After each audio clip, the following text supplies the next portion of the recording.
Meron kaming ano, yung chicken ala horno, meron kaming fish ala horno, saka yung, ano pa ba yung horno natin eh? Yung ulo araw. Yung ulo ala horno eh. Meron kami itong ano eh, nilagang baka. Ano yun eh? Pansit. Di mawawala ang pansit. Pansit ni pansit.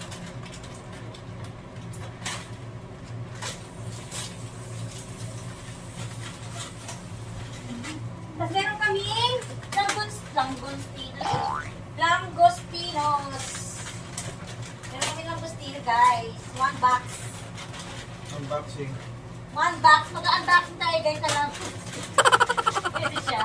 Langostinos crudos congelado. Crudo, ano siya? Hilaw. Premium guys. Premium.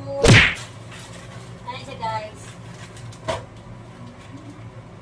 Mga nasa 20 euros lang naman yan.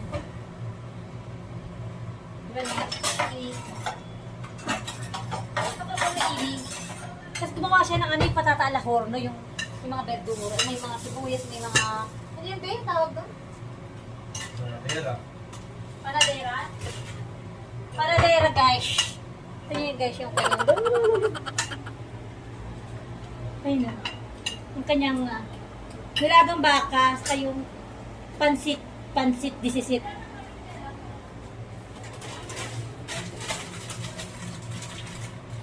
Pakita ko siya guys yung kaming salon namin. Charan! Ito na yung aming salon guys. Ayan. Party na kami mamaya. Ayan, meron kaming Christmas lights and lights, ang tawag yan? Different lights. Ayan. Yan.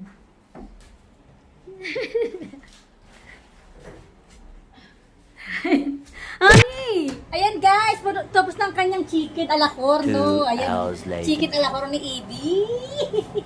Tapos yung kanyang pansit. Yung kanyang pansit.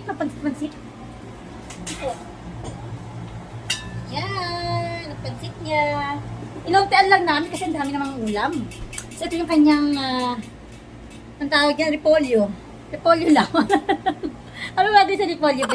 Ilalagay niya sa noodles. With the mommy and everything. Yung nilagay niyang baka, doon niya iaano yung noodles. Lalagyan niya yun ng pasta para maging mommy noodles. Mommy noodles tawag ito, be. Ayan na guys, ang aming ulo ng lechon. Ayun, no? Bigyan niya ng potato. Sa mga gilid-gilid. Tapos yun naman yun yung sauce ng chicken. So 2 hours niya lang ginawa yan si Master Chef Dang.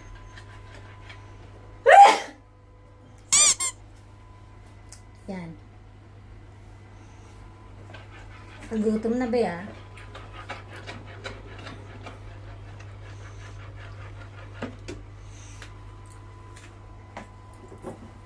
So, Naman yan, Ibi.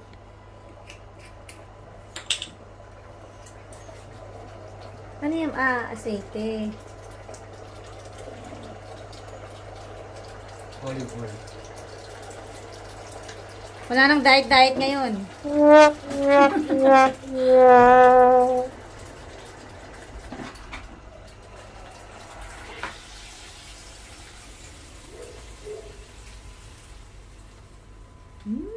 Sarap.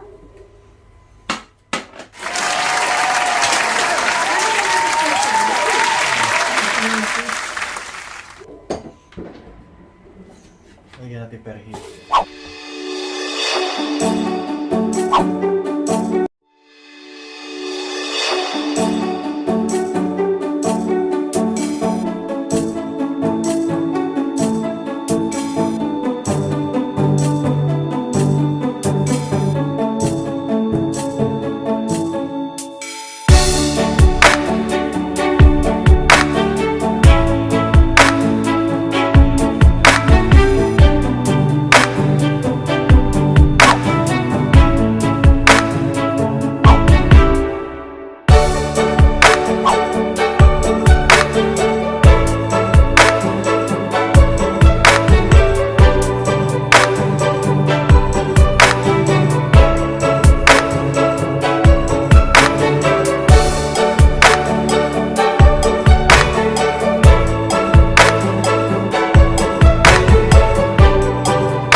boy.